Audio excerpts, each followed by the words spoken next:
All right, good evening.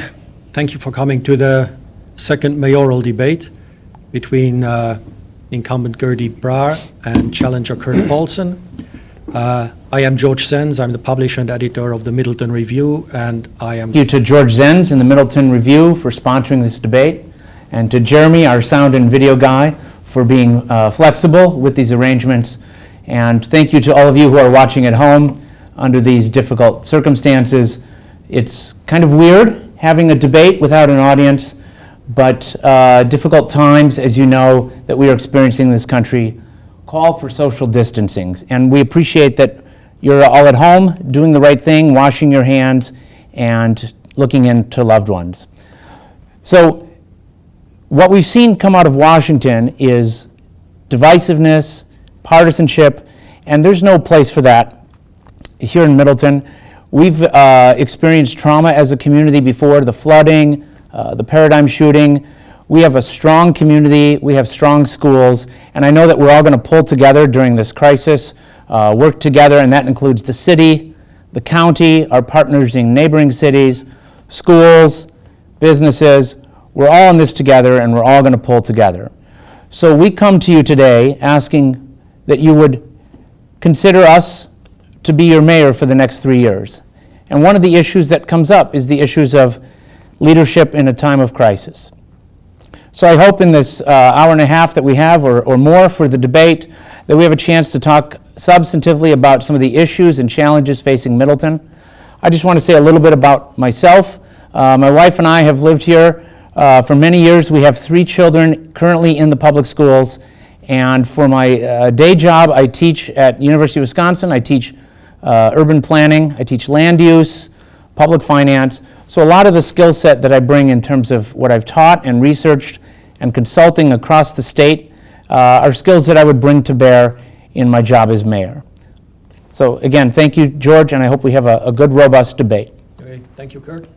Gertie? Well, thank you, George, for organizing this event, and thank you, Jeremy, for videotaping it. I'm the mayor of Middleton, and as a mayor, I'd like to make a short statement here that these are the challenging times for the coronavirus, and city is doing all we can do to help. And our police department, EMS, and fire, they are all active and doing their job. Our library is closed, as well as our senior center and the city hall. But our people are working from homes, and they are responding to all various needs. And together, this is a very difficult situation, but together we will overcome. So again, I'm the mayor of Middleton, and I'm going to tell you a little bit about myself and what I have done, and what the plans and what my leadership style is.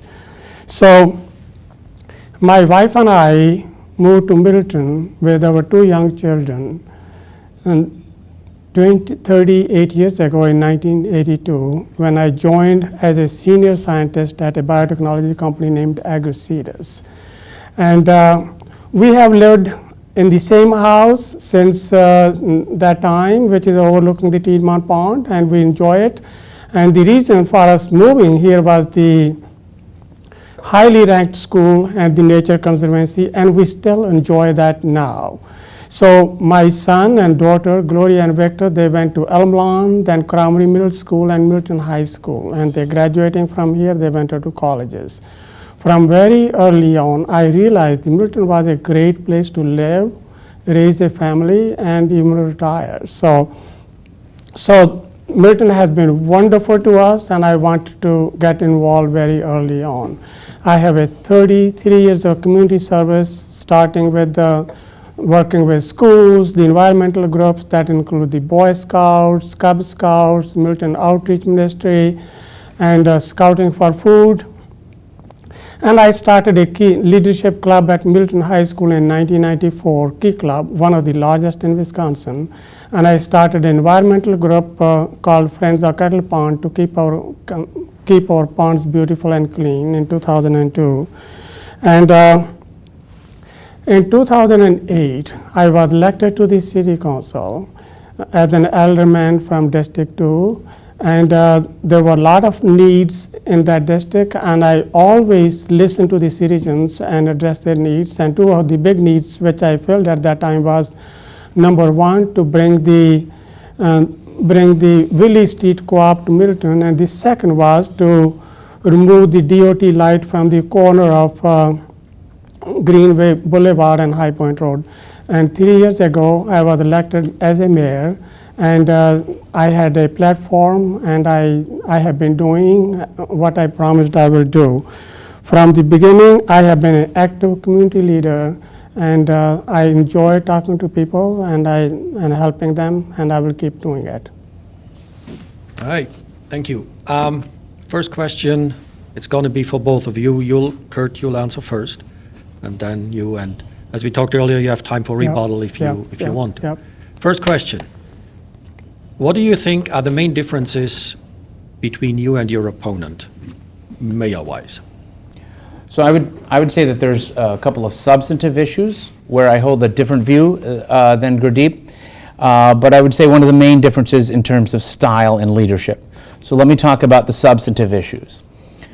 First, as we all know, we experienced devastating flooding in August of 2018, and some of the money to restore the Pheasant Branch Conservancy, which is one of my highest priorities, would come from a stormwater utility fee. The City Council voted unanimously to temporarily raise the stormwater fee as a way of funding the important repairs of Pheasant Branch Conservancy.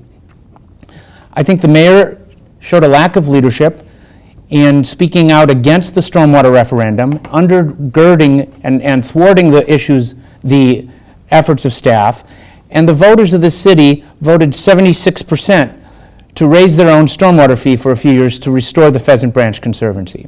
I think one of the things that's important for a mayor to do is to work with the council collaboratively, and if council is unanimous in a particular item, I think it's the job of the mayor to lead rather than to undercut the council and undercut staff. So that was one of the key issues.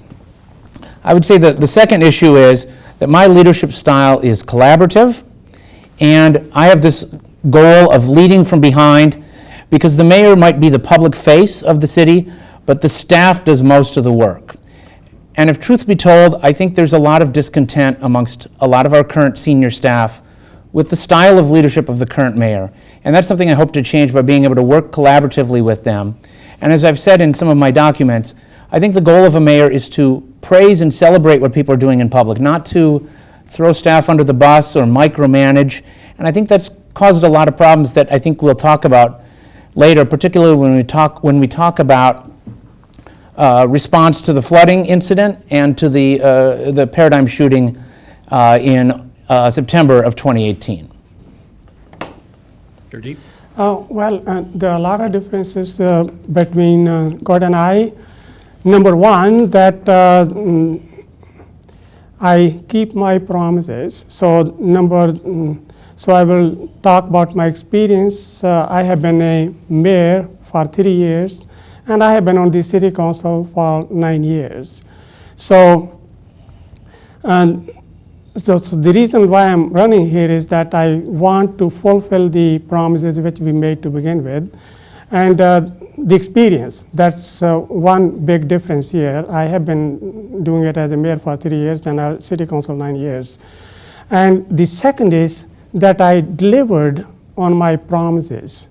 So I had promised better roads, and I had promised nature conservancy, protecting the nature conservancy, and getting the citizens involved. I promised on those, I made those promises and I kept those promises. So then there was a question here that there's a difference of leadership style. For example, that when there were floods, that I did not didn't endorse the storm utility referendum. That's not true. What I would say is that I did not go out and it was the timing of the referendum which I was against, because I wanted, just like when you build a house, you need a blueprint, and I wanted that blueprint to be available first and then go to the referendum. In any case, we probably will address that issue a little bit later. My style is go and talk to the people, listen to their concern, and bring it to the council, and bring it first, work with the staff, and then work with the elders and bring it to the council. And it is the needs of the citizens which I am most concerned with, and I am more collaborative with the people as well as the staff, because I work with them. Everything which you have to do through people, and that's what I like to do, to address the needs of the citizens of Middleton and do it in a collaborative way. Do you want to rebut, or can we move on? All right. Well, my next question is for you, Kurt.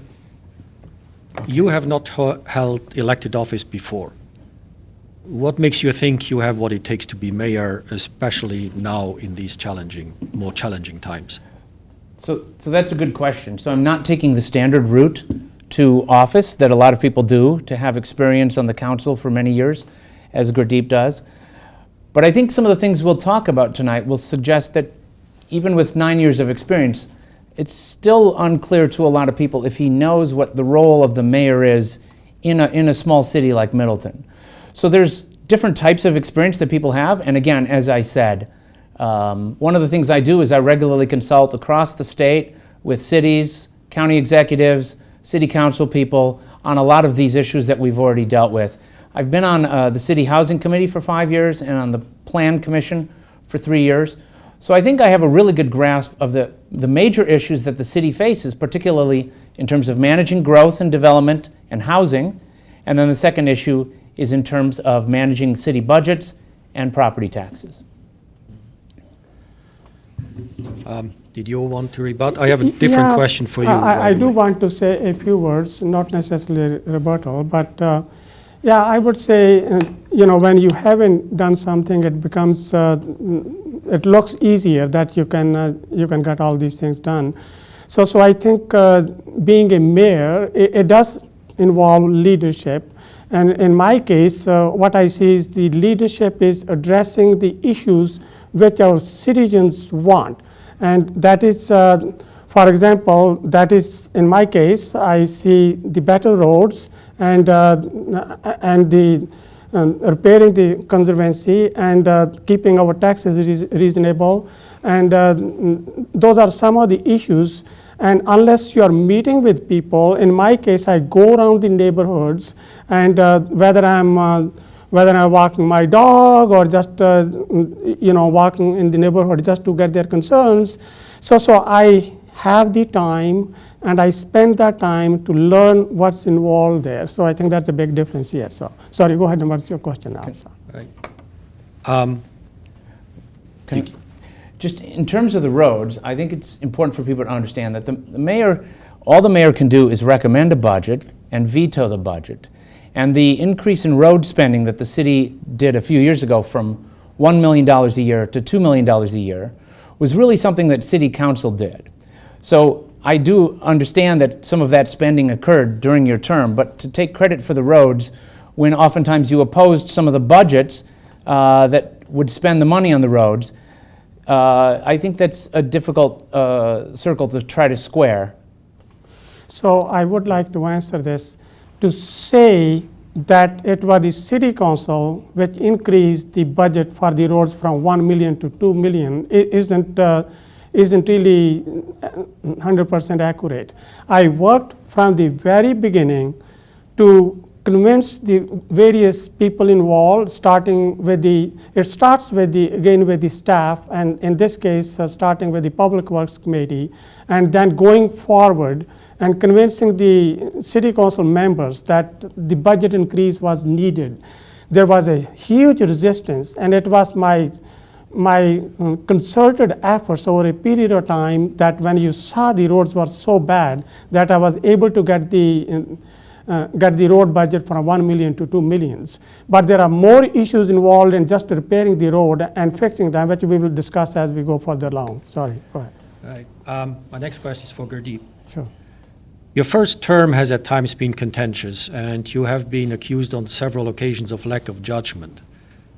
What have you learned during your first term about being mayor and your approach, your leadership style? Yeah, that's a good question, George, and I appreciate that. So when you transition from a city council elder to a mayor, there are huge differences there. So there was a learning curve. So just because you are a mayor, you can't really dictate things. So you have to learn that how to work with the staff. That means in this case, so you have to first learn. First, you focus on what is to be done, and then you see that how you want to go about it. So this was the first thing which I learned, that you have to work with the staff. And whenever there's a new issue now, so I first, again, I formulate those issues by talking to people. The first thing is I talk to the staff, and then try to convince them at that stage. And then I, depending upon what the outcome is, then I talk to the various committees, relevant committees, and then of course the city council elders. So I have learned that in this kind of a mayoral situation, there are three kind of city governments in Wisconsin. One is the mayor like Madison. They hire their own staff, the new mayor, and they have all the powers. And then there's the second kind of a city government in Wisconsin, where you have the city administrator and the city council. And then there's a hybrid. So where you have a city administrator and the mayor has to sort of supervise or work along with the city administrator. So I had to learn some of those things. And the major issue of concern was that the city committees.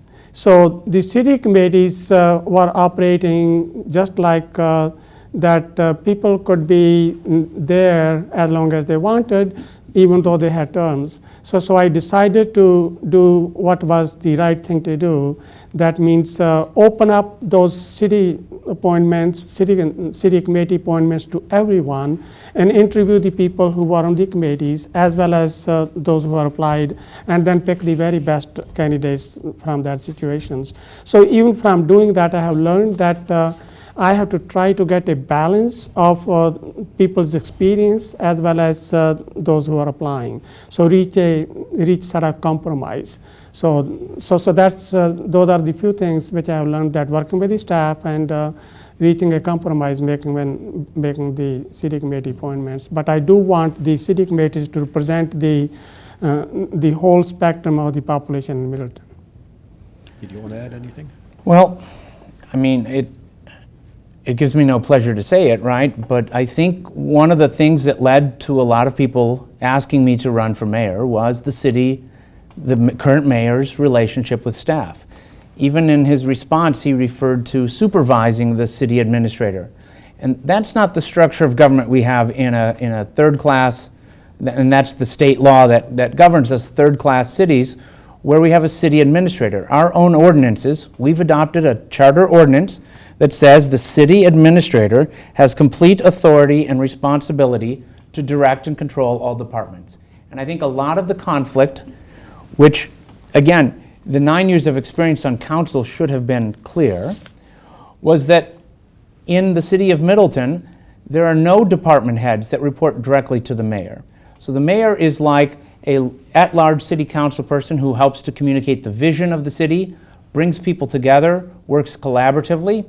And I think, unfortunately, most of our staff, they can't speak out. But the truth is, I think a lot of them would leave if Mayor Brower was reelected, because the micromanagement of the leadership style has really been abrasive to a lot of people, that you can say one thing in public and then yell at staff privately and undercut what they're doing. And so that's where I think the question of leadership really does come. I would like to use the word yell. I have never yelled at any staff at any time. So, and the other was I work with the city staff, and essentially I can only work with 3 people. There's the library director through the library board, and the police chief through the police commission, and then of course the city administrator. It wasn't the best choice of the word to say supervise, but it's working with him. So I have regular meeting with the staff, and so as far as the department heads are concerned, they definitely report to the city administrator, and I don't really, whenever the citizens have any concern, I send those email, or if there's most of the time those are the emails, or I call them if they had left me a call. But that's my only contact with the department heads. But I don't really, I don't supervise the department heads. So I don't really yell at people, so. No. Yes? So I'm glad that after 3 years, you figured out your relationship with the administrator and the police chief, because I think one of the things that led to a lot of people asking me to run was how the mayor treated the police chief during the Paradigm shooting, where the mayor tried to enter the command post of the police incident command, which is never appropriate, and then chastised the police chief and told him that the police chief reports to him. So when we had a crisis, it was unclear that the mayor understood what the role of the mayor is during an emergency.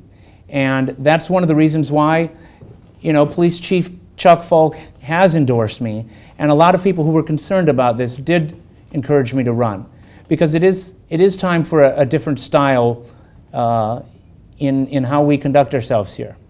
So I do want to respond to this, because this is a major accusation here.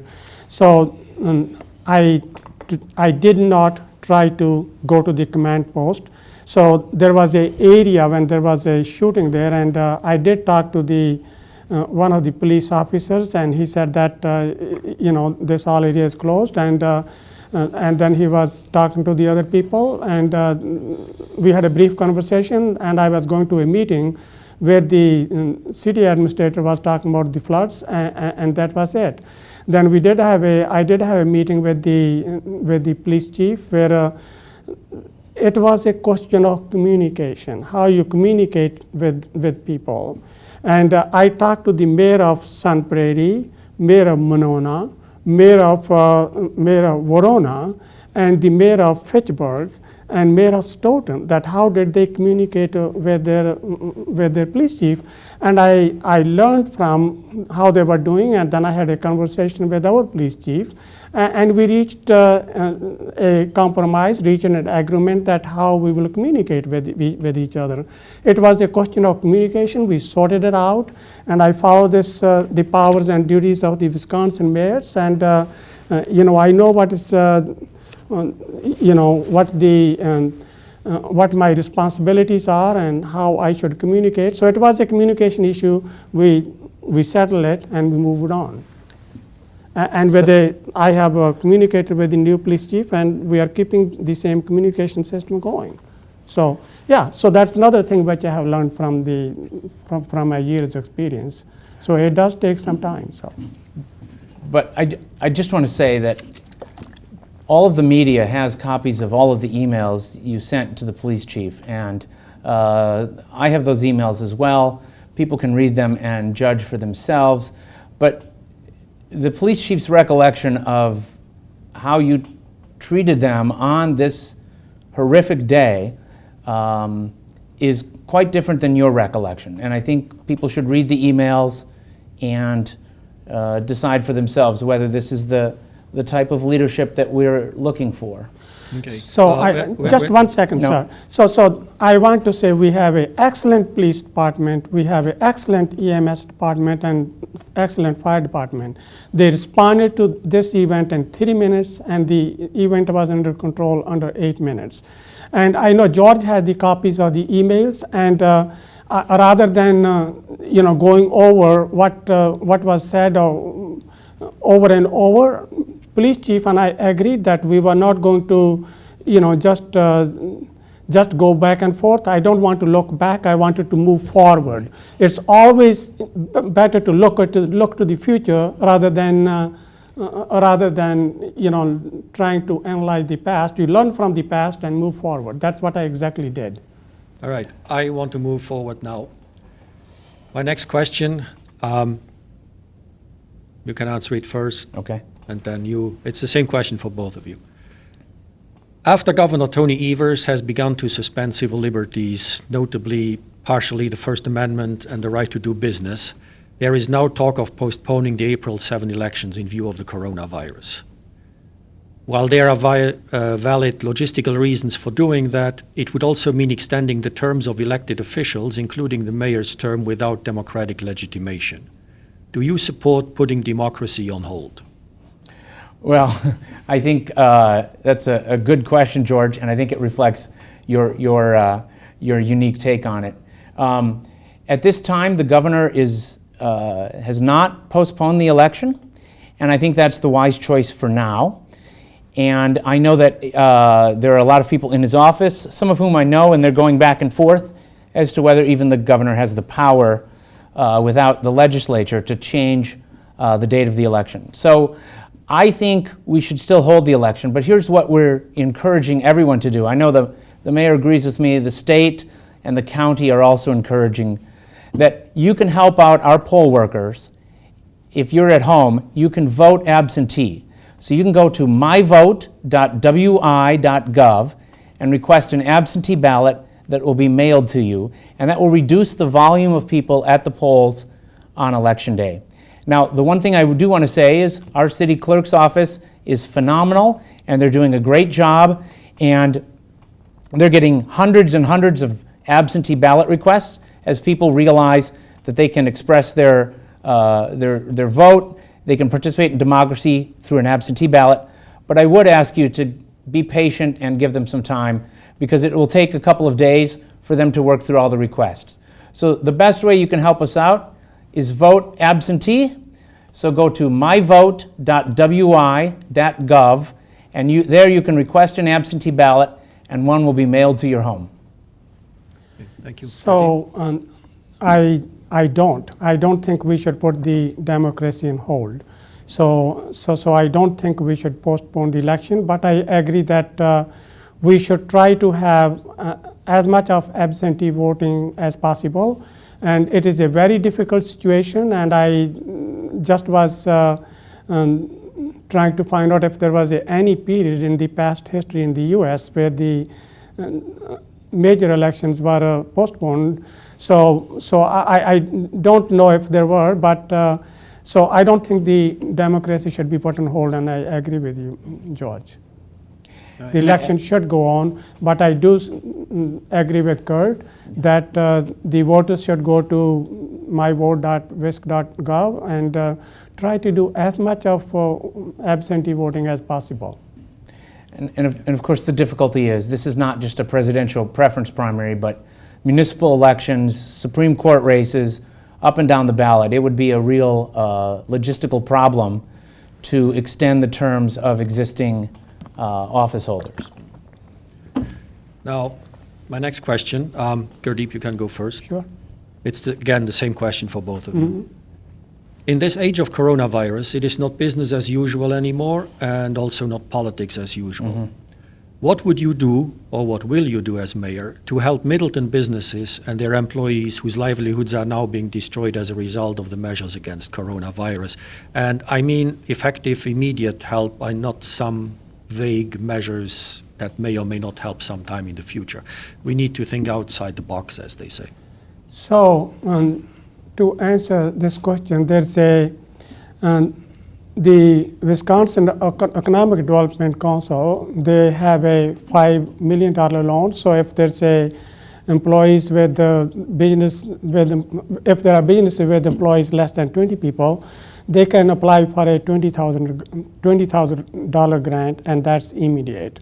And the second part is, as you well know, that the federal government is putting something like TARP together, so which will probably would not be immediate, but it will happen.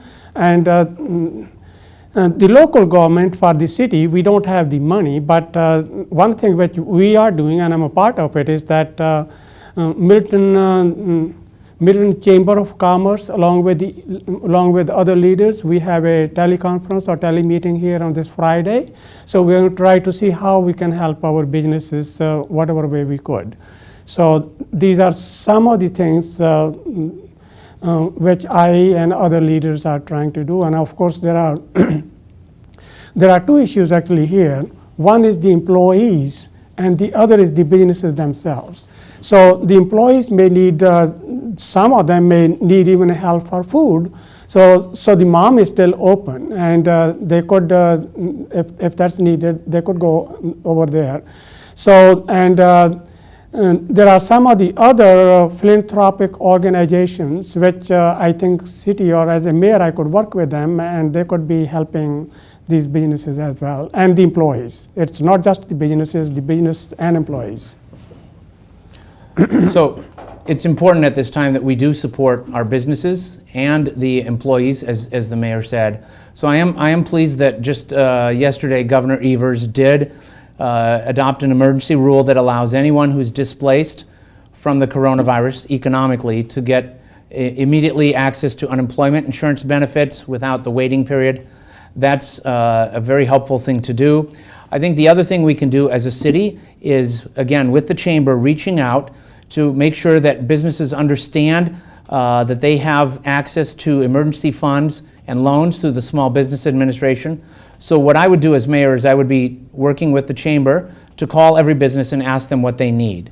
The other thing we can do is for many of our workers who are displaced, there's some really good crowdsourced ideas out there on the internet. One of the things I saw is this idea of a virtual tip jar. So I know that people who normally provide services for us, like the people who cut your hair or people who might teach piano lessons, this allows you to go online and continue to support them as they try to deal with this loss of income. But I do just want to say one thing, that the community organized effort that's going to take place this Friday of business and community leaders, where we're all going to come together to talk about what we can do about it, that was organized by an independent citizen, and it sounds like the mayor was trying to claim credit for an activity that he had no action to actually organize. And I think that, again, speaks to the idea that is the most important thing as mayor that you get work done, or that you try to take credit for what other people are doing. But I think I do agree with the mayor. The most important thing all of us can do is pull together, check in on our neighbors. For friends you know who may have been struggling or lost a job, maybe share some food and reach out to make sure that they're doing okay.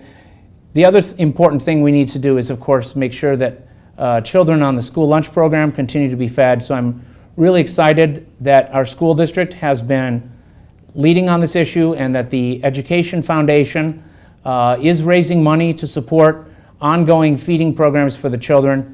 So it would be important, one way that you can help at home is to go to the Middleton Cross Plains Area School District Education Foundation, and there you can donate to support additional feeding for the children. I'd like to answer to the accusation which was just made here. And I respect Kurt, nice guy. So it was one of the citizens who contacted me to bring this leadership, area leaders together. And the email was sent to me and the city staff, one of the city staff, city administrator. So I actually encouraged him to go forward and make this happen. There are some emails to support it. I'm not trying to get a credit for anything. I'm very happy that it's happening. But this was somebody sending an email and my encouragement that let's go for it and make it happen. All right. Let's switch gears a bit. The city is talking about a referendum in November to raise the levy cap on the property taxes. Do you support that, Kurt? So I think just to take a moment to explain to people viewing what that referendum would be and why it seems as if council in its last budget negotiations was in favor of a temporary and limited levy cap override. So I realize that this property taxes and budgets can get pretty complicated, but the city has what's called a levy cap That means that each year, the total amount of money that we can raise through the property tax is only allowed to go up by the rate of net new construction. So that's new buildings or new property tax base in the city. As I've said before, when that construction is about 3% of our tax base, or goes up 3%, then the city can stay within its levy cap because our costs go up 2 or 3% a year. And most of our budget is staff costs and equipment costs. So we like to say that about 80% of our budget is really already locked in. It has to grow 2 or 3% a year because that's the cost of salary and benefits and fuel and equipment that makes the city run. So in last year's budget, net new construction only went up 1.1%, which means we could only raise the levy 1.1%, even though our costs are going up 2%. George, I think you've had editorials over the years saying that at the very least, that levy cap in Wisconsin should be allowed to go up to the rate of inflation so that we can deal with our ongoing costs of budget, of personnel, benefits, equipment, and materials. So I would support a temporary levy override referendum that allows us, in years where our net new construction is below the rate of inflation, to go up to the rate of inflation, because we have to maintain city services. I think people think that there's a lot of fat or extraneous expenditures in the budget. But the truth is, most of our budget is police, fire, EMS, and public works. That means streets, recycling, water, sewer, roads. There's not a lot of give in our budget. So on those years, I would support a temporary specified referendum. And I think you will see that the majority of council members support that as well. So your question is that would I support the referendum if it was to come in November? And my answer is that I agree with some of the things which Kurt has explained. I'm not going to go over those things again.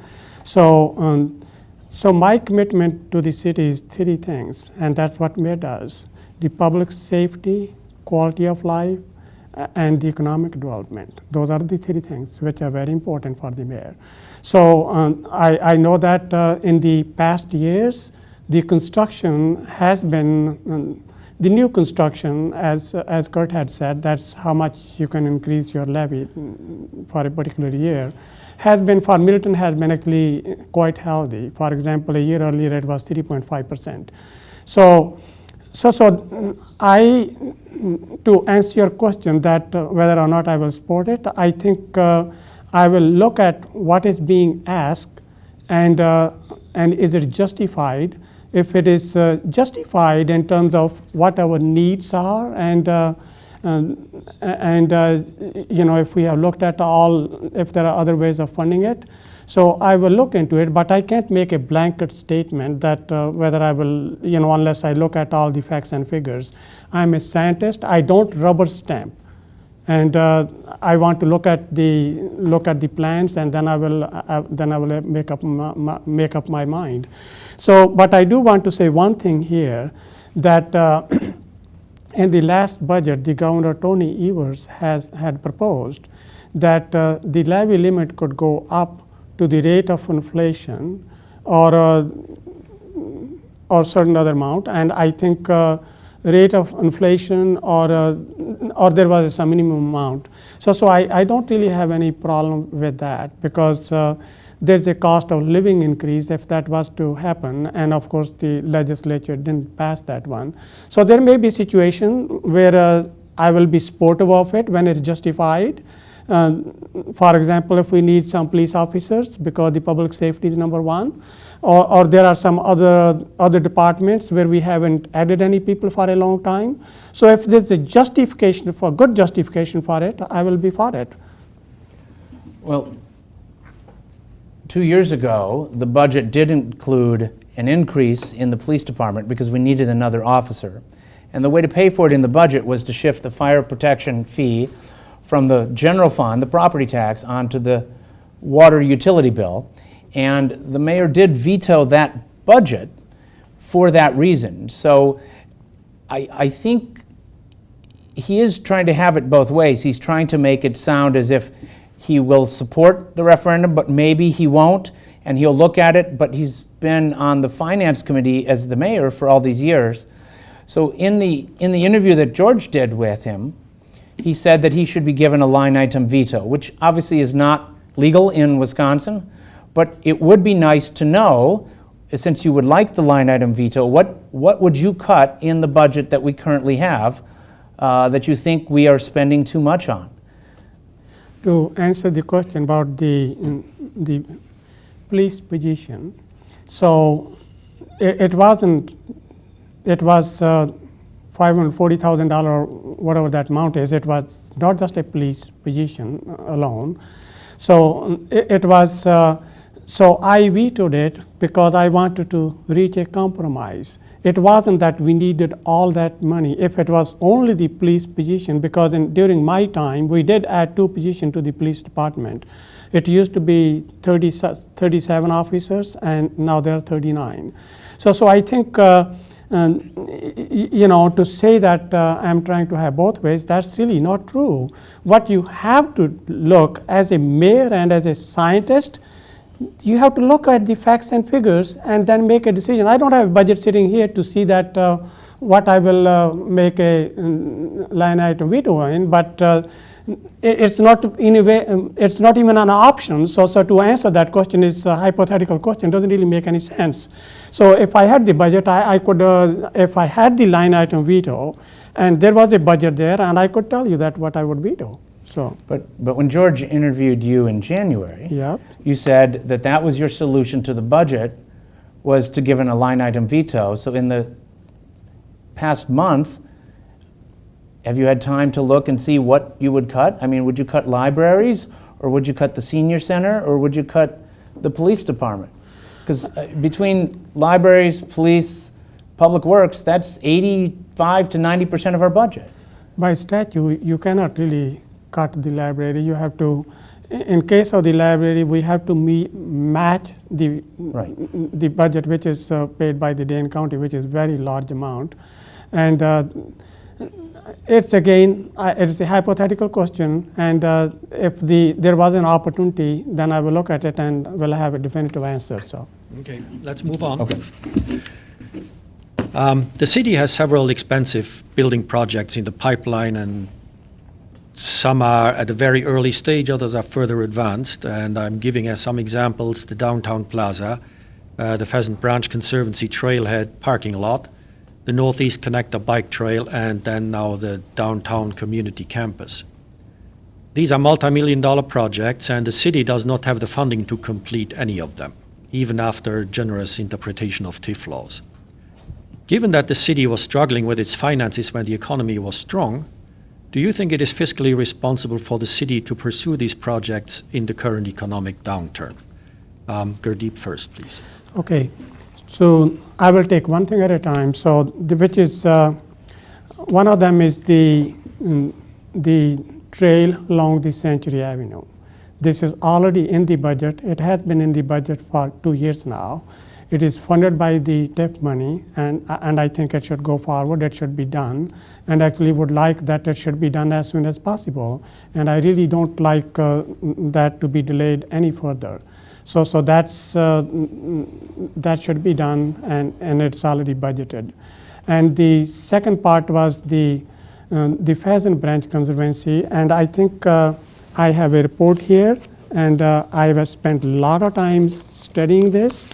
And so there are multiple. No, that's, Gurdeep, that is not what I'm talking about. I'm talking about the conservancy, the trailhead parking lot next to Stagecoach Trailer Oh, the parking. trailhead parking lot. Just the parking lot. Well, I'm not really, I have to look. I cannot support the trailhead, just give a blank statement here. I think I have to look at the details. I think the trailhead can wait. It is not really something which is urgently needed. So first we have to go for that, the trail along the Century Avenue, and then at some stage we can look at the trailhead. And then what was your third one? The community campus, the downtown plaza. I'm passionate about downtown plaza. It will make a difference for the whole downtown area. So it's in the process of fundraising, and our planning director is trying to raise about $1 million, and I'm in favor of it. It should be done. So I know it's expensive, but it's going to be very important for our downtown and for the city. And in the long run, when you look 10 or 20 or 30 years from now, we will all think that was a good investment. And then the last one is the community campus plan. So the community campus plan is in early stages of the development. And I think I want to tell you one of the things that the committee and our consultants, they have done a pretty thorough and pretty good job in putting this together. So I applaud them for doing that part. But it looks like that some of the assumptions which they made while they were preparing these plans may or may not be valid. To give you one example, that in 2016, there was one of the library board had hired a firm to make an estimate of the needs of the library in terms of space. And they came up with a plan which increases the library size almost 3-fold, which means it will be, and I again have here one of the charts showing the size of this library compared to the, for example, Sun Prairie, Fitchburg libraries, and if we were to build that library, that will be almost the size of the Fitchburg, Middleton, and Sun Prairie libraries combined. So there's an assumption issue here. So we have to define what our needs are, and the committee is going back to square one in terms of assessing our needs. And the second thing would be that once we know exactly what's needed, and then I think it makes much easier whether or not and how you want to fund it. And of course, we are not doing that right now. It will be somewhere 5 or 6 or more years down the road. And the second part was that do we have some issues with the senior center that which this building will help somehow alleviate. And when you talk to the senior center, they seem to be quite happy with the senior center, and it was very recently, senior center by itself is less than 20 years old, and it was recently refurbished and renovated. So you have to see that what are the needs which we are trying to meet here. And then talking about the city hall, so when this city hall used to have a police department, this used to have a library, this used to have our historical museum, and it wasn't really that long ago. This city hall was like a community campus plan which we are trying to develop now.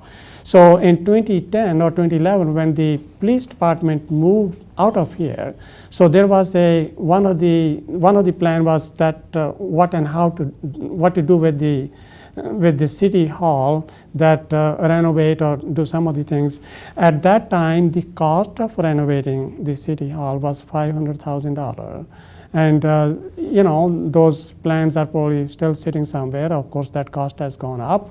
So that was putting the new boilers. It was just completely changing a lot of those things. And so at that time, the city council decided that there wasn't money to do it. And I wish now that it was, and then we won't be even talking about this issue. So to answer your question, we have to see what our needs are, and then why, if we want to combine those three things, what is really pressing thing to make this happen. I know it will be a very defining, there are very, when you see that why the community campus plan is, great thing to do. It's a great thing to do if somehow somebody else was paying $60 million for it, $60 to $80 million. So I know there's a plan, we can sell some of the land to the developers, and there could be some public-private enterprise partnership. And when you look at all those partnerships, they cover up to, and including the TIF money, which will be part of it, it covers about 10% of the cost, which is about $6 million.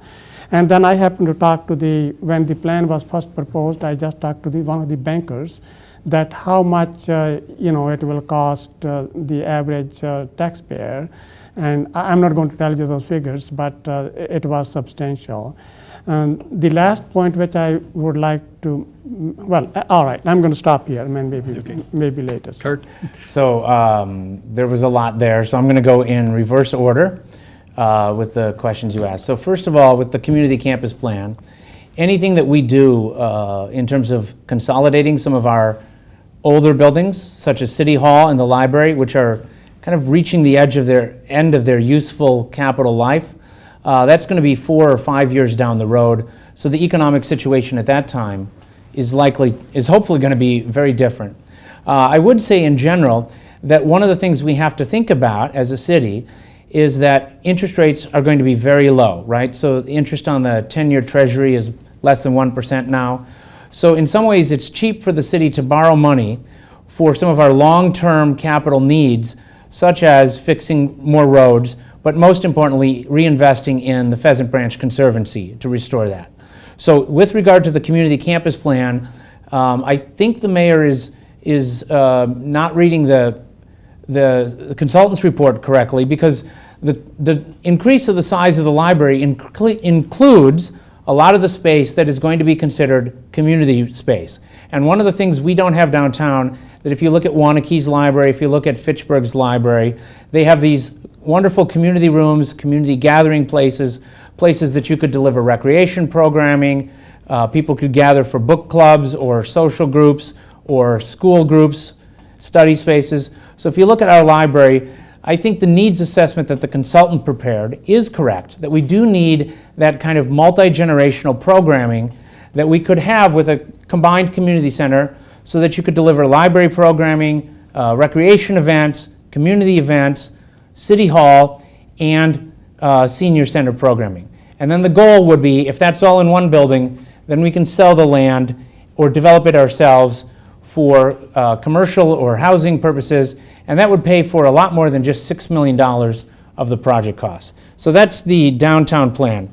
The second thing you asked about was the plaza. And again, I actually support the plaza. A portion of it is already being budgeted through the TIF. It's going to be paid for with TIF money. And the important thing is, if you look at other cities, when they have a concerted downtown revitalization, it includes not just businesses and restaurants and apartments, and you see all the vitality of our downtown, but it includes these dynamic public spaces that really articulate our values of bringing people together and sustainability. So I do support that. The Pheasant Branch Trailhead would likely be paid for with TIF, but again, that's more of a need, not a want. I can't imagine that we would, or that I would support that anytime in the next 10 years, given some of our other existing financial pressures. And then the fourth thing you asked about was the Northeast Connector and the bike path. And again, as the mayor said, that's already budgeted for through TIF. I support that. It's a vital transportation linkage to connect many of our northern neighborhoods, Orchid Heights, North Lake, to the bike infrastructure in the rest of the city, and to allow people who live north of Century and east of the Conservancy to be able to access our wonderful trails, and to be able to even connect to the bike trail to commute downtown. So I support that, and I really do appreciate many of the people on council who have pushed and encouraged that funding. I would just like to point out that for the connector trail, it's only the western part that is budgeted. The eastern part that would connect it to the Dane County trail system and all that, there is no funding for. And Dane County did just put money in its budget. I think it's up to $2 million for their portion of the trail. So the eastern portion of the trail will connect to Dane County, Dane County's trails, and connect to many of the wonderful biking trails and state parks east of the city. So to answer your question, the eastern part of the trail, we have to find how to fund it. So we had applied for a grant, and that we didn't get that grant, but we are going to keep working at it. And I think the best way to fund that would be through some grant. And to answer one of the points which was raised by Kurt, that I wasn't reading that consultant's plan the way he read it. So I had actually a good conversation with that consultant. To begin with, the cost factor was over $100 million. So then I talked to our staff here, and they had a meeting with the consultant. And so to begin with, they were going to have a 189,000 or 190,000 square feet, and then it came down to 154. But I'm quite certain that when we re-look at what our real needs are, it will be much more closer to what I'm thinking, and I think that's going to happen. I know there are two things which were needed in the library. One was the space for the young children for the programming, and the other was the meeting rooms for the people. So by this, the library has done in the next chapter. If you were to go downstairs, they have one very large room available. It probably will be divided. So it will meet some of the immediate needs, but I don't really have any problem if we have a specific need which you want to fill or meet, but just doing hypothetical things is somewhat difficult to ask the taxpayer to support. And there were,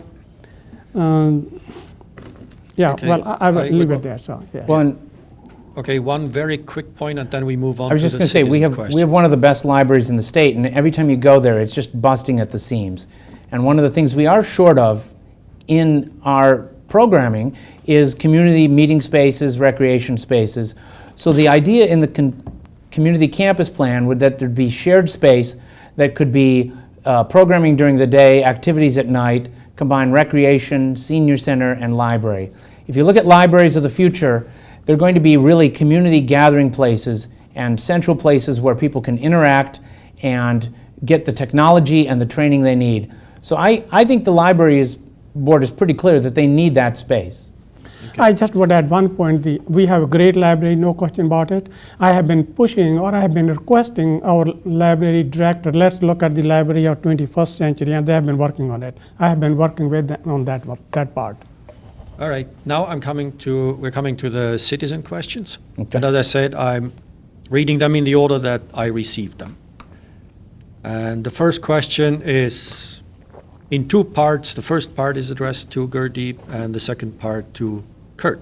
It's from Abby Cummings, and it's about committee assignments and appointments. Gurdeep, what did you see as the problem with how committee assignments were done in the past, and what did you change? How do you think this went? Excellent question, Abby. And so what did I change? Number one, I opened the appointments to these committees to all citizens in Middleton. So doesn't matter where you lived or who you knew, it really didn't matter. As long as you applied for a particular position, I interviewed every person who had applied for any of those positions. That's number one. And number two was that there were some rough spots because there were some people who were on the committees for a long time. And so they accused me of being a gender discrimination and age discrimination. And so sometimes when you're doing something for a long time, you think as if it belongs to you, which really is not true. And some of the city ordinances weren't really,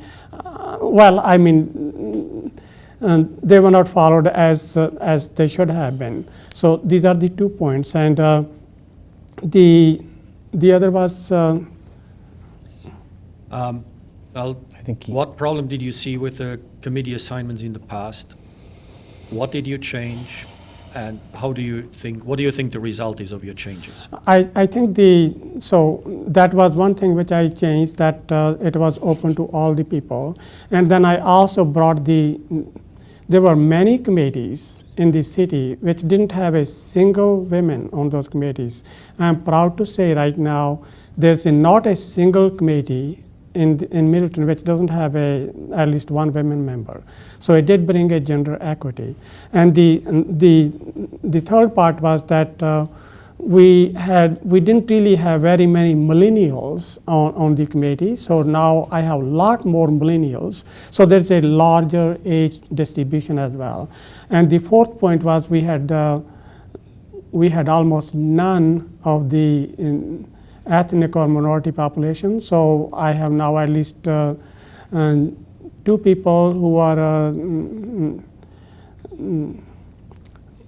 Latin, Mexican American region, and then I also have the Chinese American, and so I have a representation of the minority population. And then the last point is that I have the people which are more representative of the city and more representative of the various aldermanic district. Of course, it still is not properly balanced. District 2 and District 6, they have a lot more people. And in the end, I think the result which I see is very good. I'm very pleased with, and I'm going to keep on doing it if I have the honor to be elected and appoint more people. Okay. Should I respond, or you want to? Well, you can respond while you answer your question, because Kurt Paulson, what do you think about the problem with the old systems laid out by Gurdeep Brar, and what would you do with regard to committees and current committee members if you are elected? So I do appreciate the mayor's impulse to broaden representation on the committee, and that's certainly something that's very important to me. I think the difficulty was, as he admitted, the implementation was quite rocky. And I think there were a lot of longtime members of committees who had the institutional knowledge, who were kind of summarily kicked off of committees. And I think that there's a way that you can strike a balance so that you're adding new people, adding representation. But if someone's already on a committee and they're doing a good job, I don't understand why you would ask them to leave, regardless of who appointed them. So even if people have been appointed by Gurdeep, if they're doing a good job and they know what they're doing, of course I would consider reappointing them. There was some concern that maybe he was just trying to kick off people who were more loyal to former Mayor Kurt Sonnentag, that were kind of representing his views. And that's certainly something I wouldn't do. There's a lot of people he's appointed who are very qualified, doing a good job. I think there's a few committees, let's be honest, that have had a lot of conflict. And I think one of the first jobs of the mayor is to be able to sit down with the staff and the committee leaders and try to bring some peace and balance to some of the committees. But, I want most people who are already serving on committees to understand you're doing a great job, and by and large, you'll be reappointed if you want to be. It's a shame that the committee appointment got so political and controversial. You may have remembered a couple years ago at council where they had to vote on every committee appointment individually because there was some conflict. And a lot of that had to do with such as the golf committee. And I think the issue was you had long-serving committee members who had expertise in that area who were then removed from the committees. So I like to answer this. So to say that I knew the loyalty of people, and I will do such a thing that removes somebody because I might think this person may have loyalty to some previous mayor, is absolutely not true. And I would never do such a thing, and never done it. So the other thing was said that they were kicked off. And with almost every committee person who was on the committee. I had at least about an hour interview. In one case, actually, we went out for a lunch, and I wanted to get his viewpoint. And this person was okay at that time, and he said, yeah, it's a time that particular committee, he mentioned it, didn't really have any change for a long period of time. And the committee was doing fine. And you can see the committee right now, even after my new appointments, is doing just as good, even better. So I don't think that I kicked off anyone just because I thought they might have a loyalty to previous mayor or anything. And I did have a conversation with them, both the people who were, who were not reappointed. And after the term expires, it's a reappointment. It's not an automatic appointment, and they should have to go through the process. And that's exactly what I had done. There was no one kicked off. They were just not reappointed, and there was no litmus test that you had to loyalty to me or anyone else. I simply appoint people based on their qualifications, and that's it. And I think if somebody was to follow what Kurt is saying, that means we would have the old system. There would be hardly gender equity, and there will be hardly a balance for the rest of the city. And I think people are happy with the system, and this was the system which was intended to be when the city elders put that in place.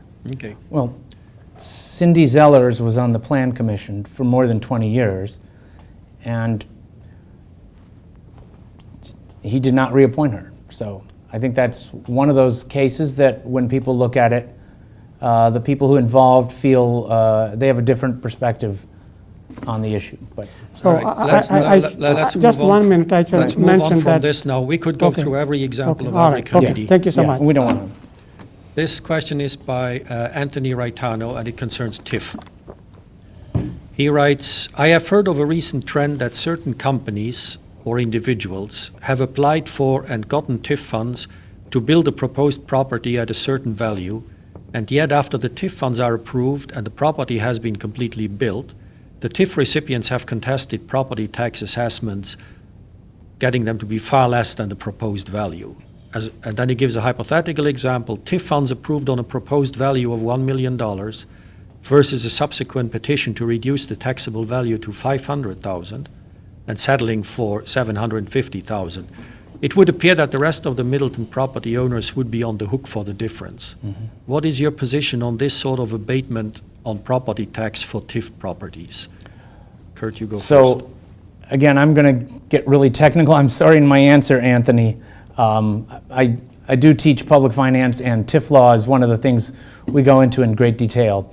So I think the question actually confuses two things. So many retail establishments like Walgreens, you may know that court case in Madison, are contesting their property tax assessment and lowering it, and that's called the dark store loophole, and that's something I think the state needs to fix. But it's not really a concern for us in Middleton with TIF, because when we do TIF with a developer, we sign a developer's agreement. And if you look at any of those development agreements that we've signed, there's what's called a guaranteed valuation. That is that the property owner guarantees that the property will have a certain valuation, because that's what the increment will then be generated on. So I'm not aware of any of our current TIF properties that have negotiated a lower property tax assessment through that dark store loophole, because even if they did, the development agreement that we have with the developer requires them to produce a certain amount of increment. The other thing I would say is most of our TIF in Middleton is what is called developer financed TIF. That means the developer goes to the bank and gets the loan so that the city is not on the hook for that loan being paid off. So it would be counterproductive for a developer to try to get his assessment lowered or her assessment lowered to pay less property taxes, because that would generate less increment, and they would still be on the hook to make sure that that increment and that loan is paid back. So it's a great question, but the solution is you structure the developer's agreement so that that can't happen. So, thank you, Tony, for your question. So there was a time when Middleton actually funded the businesses. Middleton borrowed the money and gave it to the developers, and that's how it was funded. So it took quite a while, but finally, it was several years ago when the council agreed that we are only going to have mainly, there are few examples when there's a affordable housing or some other situation where the city does pay some of the TIF. But otherwise, it's all developer financed TIF. And like Kurt said, so it is, if they have a lower value, so they won't have money to pay the interest and the loan. So city or the taxpayers, nobody's in the hook in this case. It's the developer himself or herself. So. All right, thank you. The next question is from Margaret Lewis, and it concerns the Pheasant Branch Creek corridor. She asks, do you support replacement of existing bridges and widening of the corridor so that trucks can go through to plow during winter? Do you support straightening the paths? She does not want that. She says, although this is a water management corridor, it is also full of birds and nature, and each of these changes will make it less rustic, beautiful, and desirable, and only encourage faster bike riding to the detriment of others who enjoy the path. In fact, she would like to go back to unpaved paths in the creek corridor. How do you stand on the creek corridor? Yeah, great question, Margaret, and thank you for asking. I love Pheasant Branch Conservancy Creek corridor. It was like a rainforest. I used to love to walk around there. And I would like to bring it back to the same old glory as it was. And I'm doing whatever I can, including that I got a $900,000 grant from the county to at least repair some of it. So I would not want the trail to be wider, and I would like if the snow was to be removed, and we could find some equipment other than the trucks. So I support the trail which we have, and if we want to split the trail at a certain, maybe you can do it about 2 points, where it will enable the people to do the bird watching without being distracted by the bikers or the other people. I approve that part. So I like to keep it more natural. I do not want to straighten the path so that the bikers can just go at a full speed. It's a nature conservancy, and I want to keep it nature conservancy. So when in about 2009, so this path was paved, I probably was the only person on the city council who had opposed paving it because I love nature. And you have a lot of other trails which are paved, and I had wanted to keep it natural. But finally, we had reached the agreement or a compromise that the trail along the main part of the conservancy will stay natural, and this part from Parmenter up to Century Avenue will be paved. So I think, so I am with Margaret that we want to keep it nature conservancy as a nature conservancy. Well, so I think Margaret's question is referring to the Pheasant Branch Creek Master Plan that was recently presented to the city by Cardno Engineering Group and is working its way through city committees.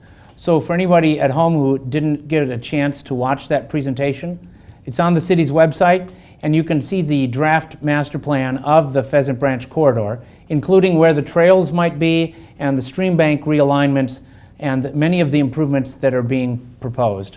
And I support the master plan, and I think one of the most important tasks as the mayor is to implement that master plan over the next 2 years to bring back and make Pheasant Branch Creek even better and more resilient to the increased rainfall that we're going to see.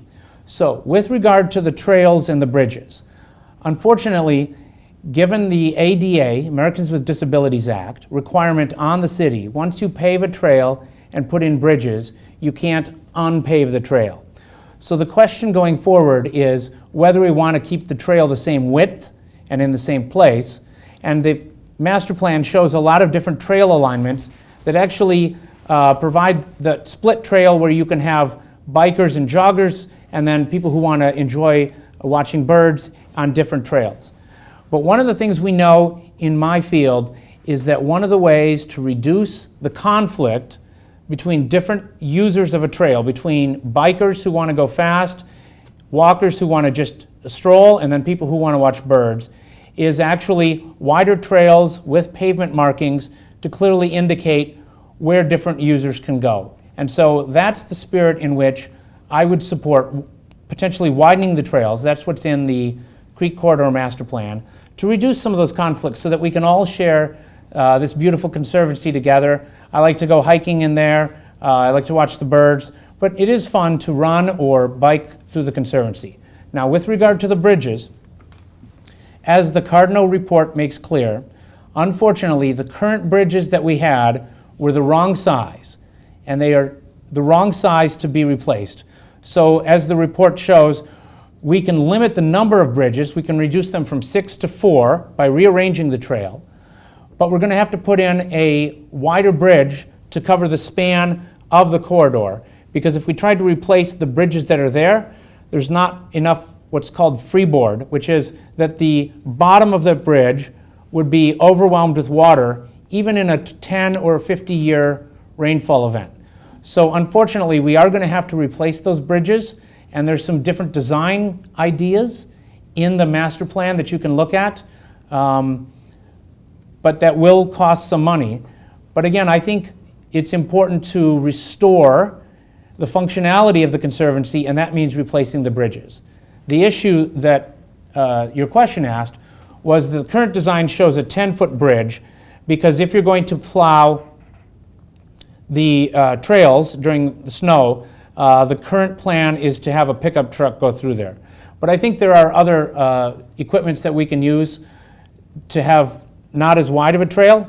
But again, the idea of a 10-foot wide trail and wider bridges is to allow that space where some people can stand and watch and other people can move through running and biking. So I just would like to say a few things here related to the bridges. And I have very extensively looked at this proposal here, or the draft. It's just a draft. It has some major mistakes. I talked with the staff, and to give you just one example, the floodplain people, Mars EOR, they are counting the bridges starting from Century Avenue, and the Cardinal, that means the bridge right next to the Century Avenue is number 1, and the bridge right next to the Parliament is bridge number 6, and the Cardinal is just counting the opposite. They start from Parliamentary, and that bridge, what is number 6, is number 1. So when you look at that was sort of confusing. I looked at this report and it didn't make any sense. Anyway, we are working through this, and in the long run, I would like that we should have the bridges which people can use and they are efficient and effective. Whether these are the bridges which are there now or new bridges, we will determine. But this report needs a lot of work. There are some discrepancies which we need to work on. Okay. I mean, the trade-off is 98% of the time we design that corridor for scenic restoration, we want to restore the scenery, we want to restore the stream bank, and we want people to enjoy it, to watch birds, to go biking. But during a heavy rainfall event, we have to design the corridor to accommodate a very robust and strong flow of water. And unfortunately, during the flooding, the bridges acted as dams. All those loose trees at the floodway at the bottom were picked up and became missiles and hit the bridge. So we have to design the bridges correctly to reduce flood damage, and that means to allow enough water to go under the bridge during high rainfall events. And that's why I'm working on mitigating the floods, so that we don't have that problem. The floods have two issues. That means the amount of water and when they peak. So I'm working with the city of Madison and Springfield that it's not just only the water coming to the creek, it's also affect our businesses on the damming way. So in the long run, we have to mitigate the floods, and that will take care of part of this problem. But I'm for restoration of the creek corridor. Thank you. Let's move on to the next question. It's by Sarah Cords, and it's about citizen participation in government. How do you help residents understand and take part in city government and community as a citizen and as mayor? So, I can go first. So, hi Sarah, that's a great question. And I think one of the things that came up in some of the issues that Sarah was interested in is that oftentimes people who live in a neighborhood feel like they weren't actually notified of a development proposal. And so one of the things we do as a plan commission is we follow the law, and if you're within certain feet of a development, you get notice. But one of the things I think we need to do as a city is to expand that notice to the surrounding neighborhood and make sure that we're using all of our communication platforms, email, the Notify Me service, Twitter, Facebook, to give people a chance to know what's happening in city government. And I think the truth is that a lot of citizens feel like that they don't really know what's going on. A number of times people who've emailed me said, well, I didn't know this was going on. And it's not the fault of anyone. We are very understaffed in a lot of areas. So I think if you look at what we do with consultants, we spend a lot of time hiring consultants to do public outreach and engagement, such as with the Creek Corridor Master Plan and with the Downtown Campus Plan. I think a good idea would be that we might want to bring a staff person in-house with the city whose job it is to do outreach and communication, to help communicate with citizens on social media, to let them know of proposals, to explain some of the technical concepts in budgeting and finance that we do. So, thank you, Sarah, for your question. I think there are multiple ways for the citizens to participate. They can come to the city council meeting. There's a citizen comments period. People can speak 3 minutes. And if they have a particular committee and there's an issue which they're interested in, and if they go to the meeting of that particular committee, they can also provide their comments there. And so that's one way. So the other is, of course, they can always send their comments to the mayor or other particular person they are interested in. And then the third one is that, there are citizens appointed to the committee. If Sarah or anyone else is interested to join a particular committee, I will certainly consider them. And the last one is that as a mayor, I enjoy going around and talking to people, and just grab me. So I think I will be happy to listen to you and address your concerns. All right, thank you. The next question is by Chuck Folk, former police chief. It's about the mayor's role in a crisis. How do you see the role of the Middleton mayor during and after a crisis, whether it be an international/national crisis like we are going through now, or a local crisis such as the Paradigm shooting or flooding in 2018? Gurdeep, why don't you take it first? Yeah, well, the mayor's role in a crisis. So we have the steps put in place. For example, in case of the police department handling certain things, it's the responsibility of the police department, and it's a question of simply a communication. In this case, the police communicating with the mayor that what's happening, just in case there's a news reports or any of those guys want to know what's happening. It's the question of communication to the mayor. And for the mayor to support the police or EMS or fire or anyone else in whatever they are doing. It is the supportive role for the mayor. And in this case, for example, the Corona crisis, so we had a leadership meeting which the city administrator was heading. So again, the Middleton mayor's role is more of a supportive and providing input. Thank you. Kurt? Well, thank you, Chief, for that question. And again, we, as citizens of Middleton, are just incredibly proud of the wonderful work of our police department, our fire department, and our EMS workers. And during a crisis, people want to hear clear communication. They want to hear from one person who's in charge. And in our system of government in Middleton, the public information officer is the city administrator who can coordinate all of the messaging with staff. And so, again, the role of the mayor is to be a consoler, a comforter, an assistant, and to do what is necessary to support the frontline staff who are doing and responding to emergencies. So in the current crisis, it is to communicate to people the overall vision, to remind people that we're going to get through this, we're all in this together, but also to let the citizens know that you have a wonderful staff here in your city. And the Dane County Emergency Management and the Dane County Sheriff's Office, our partners, are doing a wonderful job. Public Health Dane County is your main source of information, and they have leadership during a public health crisis. So it's important for people to hear that we're all in this together and to hear what we are doing. And oftentimes in the city, that comes from the police chief or that comes from the city administrator. The last thing you want in a crisis is multiple people trying to speak multiple messages. You need one point of contact.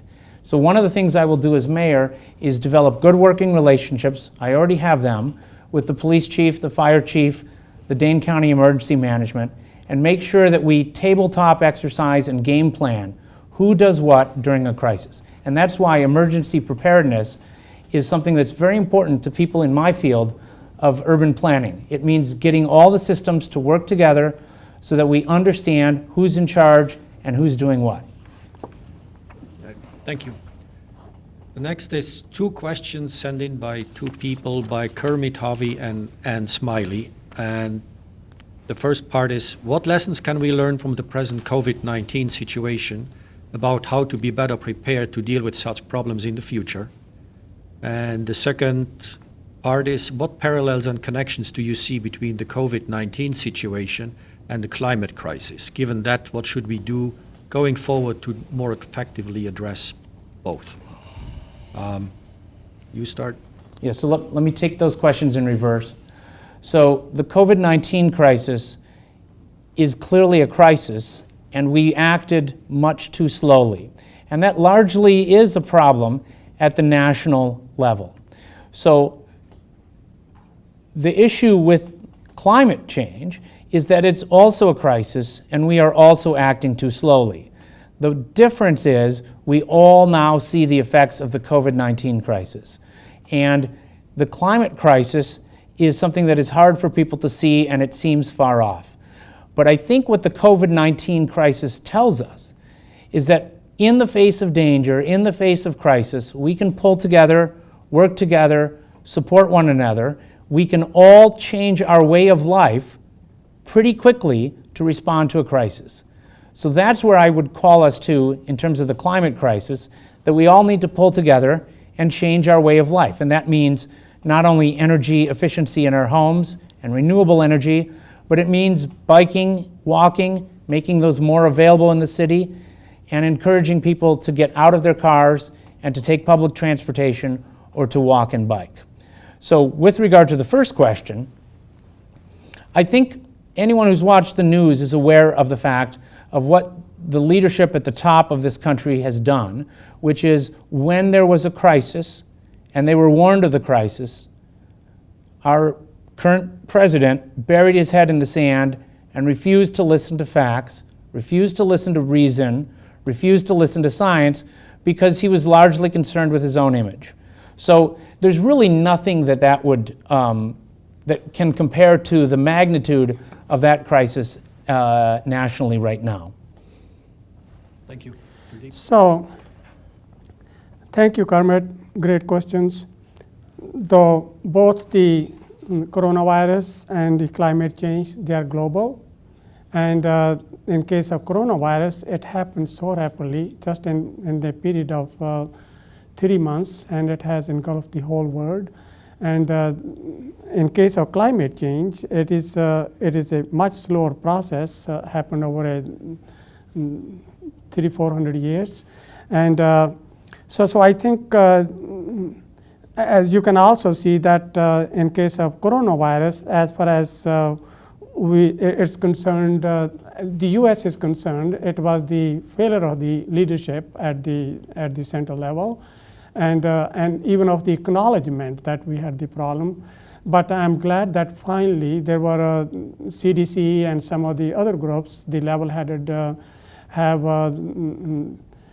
come in there and they have realized what's happening, and the country is responding in a very positive way, and together we will address it. Things will get better. And in terms of climate change, I have been a great proponent of it. I know there are a lot of people who still don't believe in it. So one of the interesting outcome of the corona infection is that it is actually helping in a indirect way with the climate crisis. And many people in China, they did not even know what the fresh air looked like. And I have heard now there are many, many cities in China, they can actually see the fresh air. So they can also see that if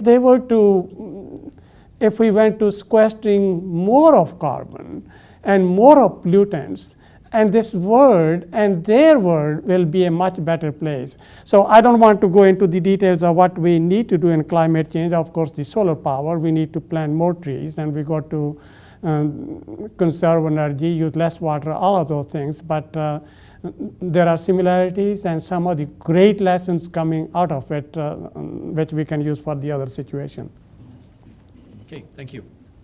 The next question is by Matt Frader. He writes, we've read about your priorities and issues facing the city, but we are part of a larger region. How will you leverage intergovernmental cooperation and regional frameworks to advance your priorities? If you had a conference call on your first day with every mayor and or administrator in Dane County, what are the top 3 things you would want to communicate to them? Gurdeen. Thank you for the question, Matt. So in fact, I happen to be on the executive committee of Dane County Cities and Village Association, and I know the area mayors for quite a while now. So what will be the 3 things which I will talk to them? So the first one will be that what are the things we could cooperate on a regional basis. So in fact, this is some of the things which is already happening. We are trying to identify whether this is a EMS or fixing the roads. What are the few areas which we could work together, which will be more cost effective and more efficient, and it creates value for the all citizens of Dane County cities and villages. The other will be that we have a housing crisis. How could we all work together that we could lower the housing cost and address this issue? And then there's a transport. We are already thinking about and working on it with the other mayors that, of course, there's a BRT coming, but how could we have a regional transport so that the people are not that much dependent on the cars? And so it does multiple things. It also helps the climate situation and improve the quality of the air. There's one more thing which I'm working on, which is the 4th issue. So lately, we had so many break-ins in the cars and the homes. So I think this is the Dane County-wide issue, or even goes beyond the boundaries of the county. So I'm working with the other mayors as well as at the Dane County, that how can we get hold of this situation, working together we can solve it. These are the 3 or 4 issues which I would like to address and partly doing it. Thank you. Kurt? Well, I already know most of the mayors and county executive, and so the first thing we would do, obviously, is continue listening to the leadership of the county executive and public health Dane County with regard to this current crisis. But I think the question was talking about long-term for the future. Long-term, as a region, we are growing. We are adding thousands and thousands of jobs every year. If you read my housing study, you'll see that we are forecasted as a region to get somewhere between 40 and 50,000 new housing units just in the next 20 years. So we have a jobs issue, we have a housing issue, and as a region, we face this question. If you build jobs over here and you build housing over here, you have to find a way to get people from their houses to jobs. So as a region, we need to work together to expand public transportation, and that primarily means through the bus system.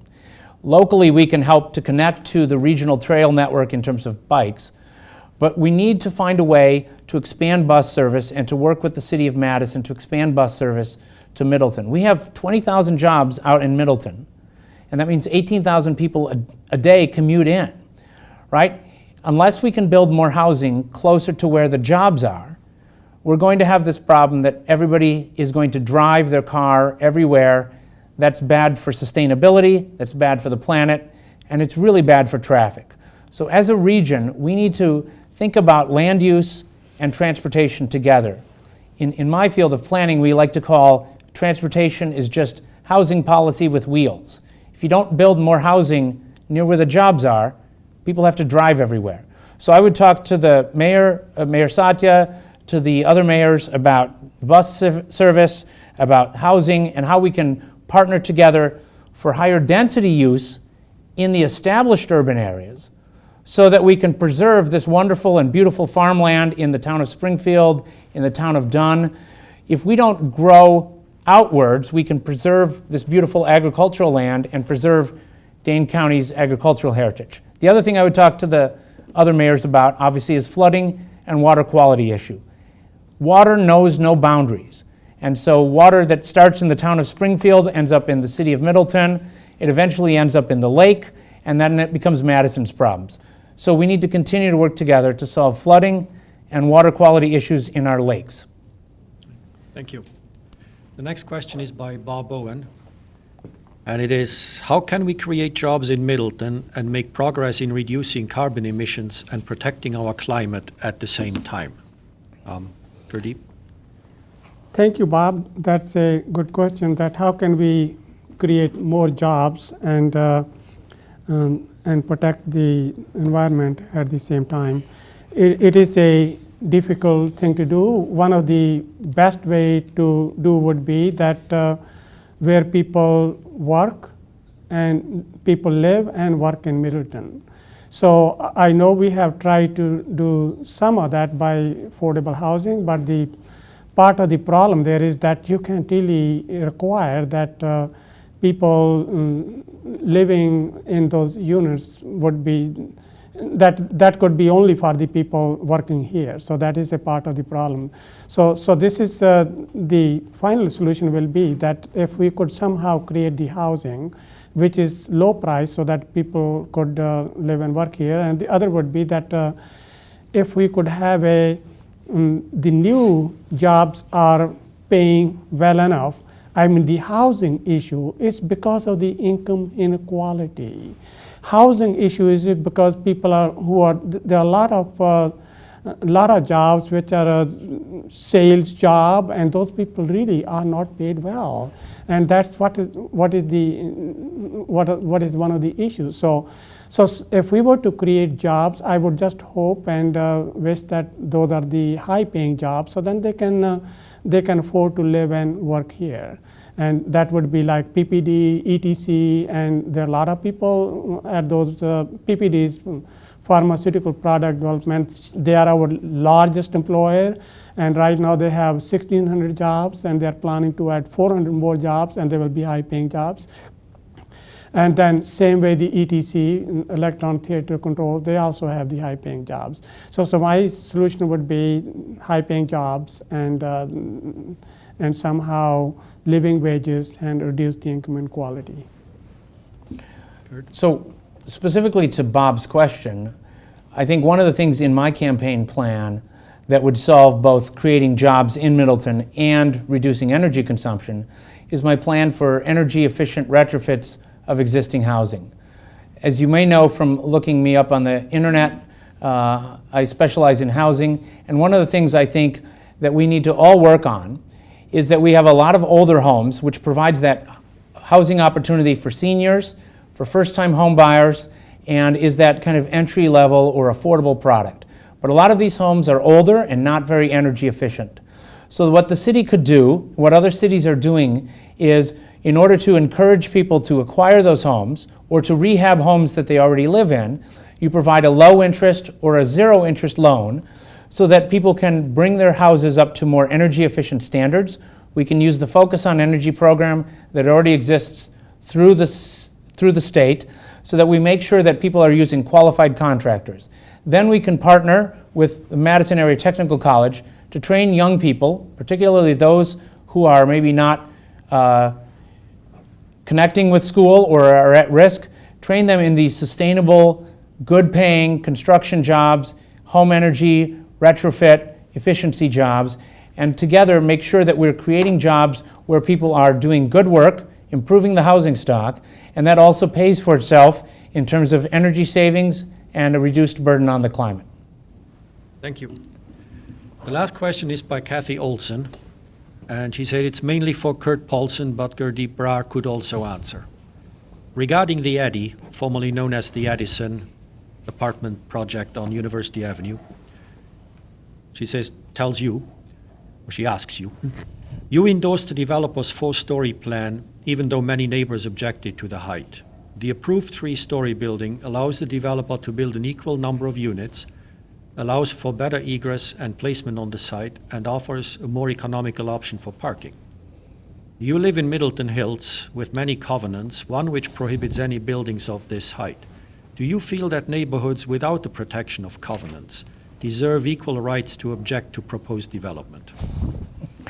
That's a great question. So thanks, Kathy. Actually, if you look at the neighborhood that the Addy was in, most of that neighborhood does have a protective covenant limiting it to single-family homes. And some of those covenants date back to the 1940s. So with regard to the Addy, one of the reasons I supported it at the height that it was proposed is one of the fundamental rules of development economics in this time period, which is if you require a building to have a large amount of parking, and that parking is going to be underground, you really cannot make that deal economically viable or pencil out, especially at the workforce levels that Mr. Gray was proposing, if you only have 3 stories. So the compromise that did occur was to reduce the parking, which then brought it down to 3 stories, and he's building it now. But I supported it at the 4 stories because a lot of the neighbors were concerned that if we didn't provide enough parking, people would be parking on the street. So that really is that trade-off about how many parking spots we require in a building. And as Kathy knows, she was on Plan Commission with me, one of the things that I think is important for both development and sustainability is to reduce or even consider eliminating a lot of our off-street parking requirements. We tell developers, you have to provide X number of parking spaces, rather than letting the developer and their lender understand that given different types of clients, you may need 1 car per unit or 0 cars per unit. In the case of the Addy, it was located near a major employment center and on a bus line. And so that's why I think I supported reducing the number of parking stalls. So the reason we supported the 4th story was to make it economically viable. I think the trade-off was we lowered the building height and reduced the number of parking stalls. So I just like to answer this. Thank you for your question, Kathy. And so I always like to look at things, and if you go all along the University Avenue, you have 1-story or 2-story homes or buildings, and there were no 4-story buildings there at all. And so we had a build plan, as Kathy knows, and then even in that plan, which didn't get adopted, the highest story was 3 stories. So I like to bring people together. I like to bring the whole neighborhood together. So that's why, the final compromise is that the whole neighborhood is much happier, and they proved it. So, and I'm quite happy with that. So. But I just want to say that the kind of fundamental rules of development is if a developer can't make their costs, if they can't cover their costs with the rent, then they're not going to build anything. And as we all know, we have a huge housing crisis. So we as a city have to decide if we want to require a lot of parking, then we're going to have to accept 4-story buildings. I think a good compromise is you can make a 3-story building work with limited parking, but if you need all those parking stalls, you are going to see 4-story buildings in many parts of the city. But I think I want the citizens also to know that given the state building code, we're not going to see anything really taller than 4 stories. Because once you get to that 5th story, by the state building code, you need structural steel and concrete, and that's just not economic for developers in this area. Maybe downtown Madison, the rents can cover that large of a building. But we have to be honest that University Avenue is one of our prime transportation corridors, and it is a good place for us to consider some taller buildings that allows more people to connect with transit to get to jobs rather than spreading out and driving everywhere. Okay, thank you. That was all the questions. Now, if you want to make closing statements, Gurdeep, why don't you go first? No, he goes first, so. All right, you want to No, go? I went first, so he goes first. No, just the reverse order. Reverse order, yeah. Yeah, so you went first, and I will be the last, so. Okay. Do we need to flip a coin again? No. So your call, George. So as we've talked a lot about tonight, our nation is in a difficult situation, and I know for a lot of people, some of the details of things we've been arguing about budgets and bridges, might seem overly technical. But if we step back, the question is one of leadership and who you think has a positive vision for the city. So one of the reasons a lot of people asked me to run is that they wanted me to reflect the values of this community, that we are a community that believes in equity, and we believe in sustainability, and we believe in working together. And if you're interested in those ideas, you can find out more at my website, kurtpaulson.com. And there I talk about some of my priorities for restoring the Pheasant Branch Conservancy, expanding housing options, supporting our public safety workers, and expanding bus service. So I just want to say thank you to all of you for watching. I know this is a difficult time. We're all going to get through this together. And I just want to give my thanks to George again from the Middleton Review for hosting, for Mayor Brar for having a spirited debate, and to Jeremy for doing audio and video when I think he'd rather be home. So thank you, and I hope to earn your vote. I want to say thank you to begin with to George and Kurt, and thank you for all of you listening at home. 3 years ago, I had promised, and I ran on a platform of better roads. And as you can see now, the Middleton has better roads, whether it's you're looking at a University Avenue, Gammon Road, or a High Point Road. So the promises which I made at the time, I delivered on those promises. And the second was to protect our nature conservancy. And you can see that I was able to open our nature conservancy, including the bridges, soon after the floods, and for everyone to use. And I was able to, by working with the staff and the others, open the trails around the ponds as well. But this is we haven't done the whole thing yet, so there's still a lot more to be done. And my third thing was that involve the citizens participation, whether in the committees or going around my talking to them. So I still welcome your participations. So going forward, our goals are again, the better roads, protecting and preserving our nature conservancy, especially the Pheasant Branch, and fixing our ponds, the cattle pond, that the Sticker, Tiedmont, and Graber, in a way that they won't be flooded again. And I also want to work together that we can make this city affordable, make at least the housing affordable to more people. But I don't want to do it at the cost of that where the people living on fixed income or senior citizens, they would have to suffer. So my commitment to the clean energy and sustainability is well known. We need to work together to create an environment of affordable taxes where we all can live together for an even better Middleton, re-elect Mayor Broad. If you want to go and see more details, you can go on my website, re-elect Mayor Broad. And Jeremy, thank you, and thank you to all of you at home. Together, we are going to succeed, and we are going to make a difference for this city and our planet. Thank you. Thank you, Gurdeep. Thank you, Kurt. Thank you, our viewers. And that was it for our debate. Good night. Well, thank you, Kurt.